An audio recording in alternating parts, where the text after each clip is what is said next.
Hello नाज़रीन, आप देख रहे हैं ड्रामा सीरियल हसरत। अगर आपको हमारी ये वीडियो अच्छी लगे इसको लाइक करें और हमारे चैनल पाकिस्तान ड्रामा को सब्सक्राइब करें।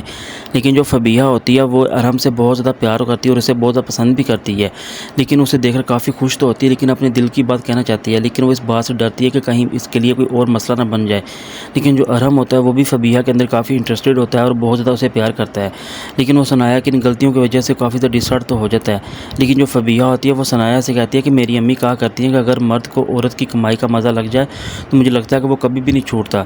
लेकिन जो सनाया होती है वो मविया की बात सुनकर उसे कहती है कि हाँ, तुम्हारी अम्मी बिल्कुल ठीक कह रही हैं और उन्होंने ये बात बिल्कुल दुरुस्त ही कही है। लेकिन जो फ़बीहा की माँ होती है वो अपनी बड़ी बेटी से कहती है कि मैं तुम्हें इन्हीं परेशानियों और मुसीबतों से बचने के लिए समझाया करती थी, लेकिन तुमने मेरी किसी बात को नहीं माना। लेकिन जो फ़बीहा की बहन होती है वो अपनी माँ से कहती है कि मैंने जो भी फ़ैसला किया गलत किया।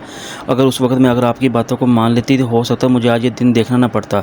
लेकिन उसकी माँ उसे कहती है कि मुझे लगता है कि तुम्हारी किस्मत में यही दुख लिखे हों, लेकिन तुम्हें चाहिए अब जो भी फ़ैसला करो एक अच्छा फ़ैसला करना अपने लिए।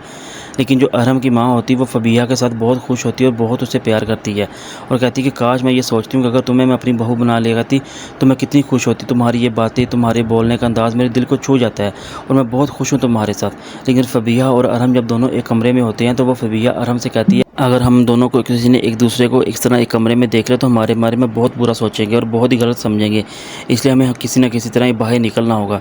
लेकिन जो सनाया होती है वो भी अचानक ऊपर से आ जाती है, लेकिन सनाया को इस बारे में बिल्कुल नहीं पता होता कि फ़बीहा और अरहम दोनों ही एक कमरे में हैं। लेकिन जब वो आकर दरवाज़ा ओपन करने की कोशिश करती है तो वो आकर फ़ौरी अरहम से पूछती है कि फ़बीहा कहाँ पे है। लेकिन जो फ़बीहा होती है वो दरवाजे के पीछे होती है, लेकिन वो इसे बिल्कुल नहीं बताता कि फ़बीहा किधर है।